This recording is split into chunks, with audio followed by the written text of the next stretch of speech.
was born in the central part of Freetown. I've lived in Sierra Leone all of my life. Because our father was a carpenter, he was able to sustain the home. And then since he died, things was very difficult for us. We started going to school barefoot, with no shoes on our foot. Our uniform started torn apart. I mean, you can see our butt. But with the help of God, our mother was there to see us to go to school. Quami's mother kept him in school, but she couldn't keep him out of trouble. Hang around, smoking marijuana, do bad things. I was in the ghetto smoking marijuana when some policemen came and raided the ghetto. I don't know how I managed to escape. The close call shook Quami. He decided he didn't want to live his life that way. I was invited also to a good news club where I received Christ. Since that day, my life changed. I stopped being part of those things. My mind was just spiritually minded. Looking at some of my friends that I was moving around with, their life now, some of them are in jail, some of them were killed during the war. I'm sure if the Lord was not there to rescue me with all those difficulties, I should not be alive today. Shortly after Quami's spiritual awakening, he discovered Children of the Nations. CUTN was my first job. I was a volunteer for 1 year. Quami's life was really turning around. Doing my voluntary service, I find pleasure working with the children.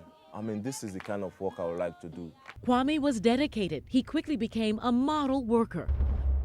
But when the war spilled from the countryside into the city, Quami's life was torn apart again.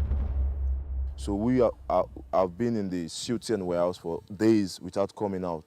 So I decided one day with me and my friend Aruna Ture to come and visit our relatives. We were stopped by one ECOMOG soldier, one of the peacekeeping soldiers.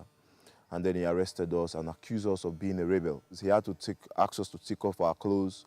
They were looking for key things, key points, like if your thumb is tan, they know that you're a soldier, you have been shooting gun. The soldiers found nothing to indicate Quami and his friends were rebels. Still, they wouldn't believe the boys were innocent. They took Quami, his friend, and 2 others as prisoners. So we were tied, our hands tied behind our back, almost half naked. And then a man just came in and then said, at 5 o'clock, I'm going to kill all of you at the bridge.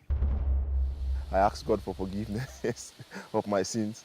And then I asked God for his will to be done. 15 minutes went by while Quami prayed.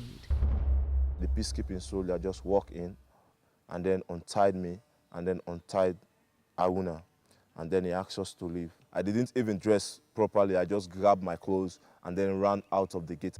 Quami fled to safety. And then I had a gunshot. Like when I had those gunshots, those 2 guys, that 4 of us were tied together, those are the guys that he was shooting at.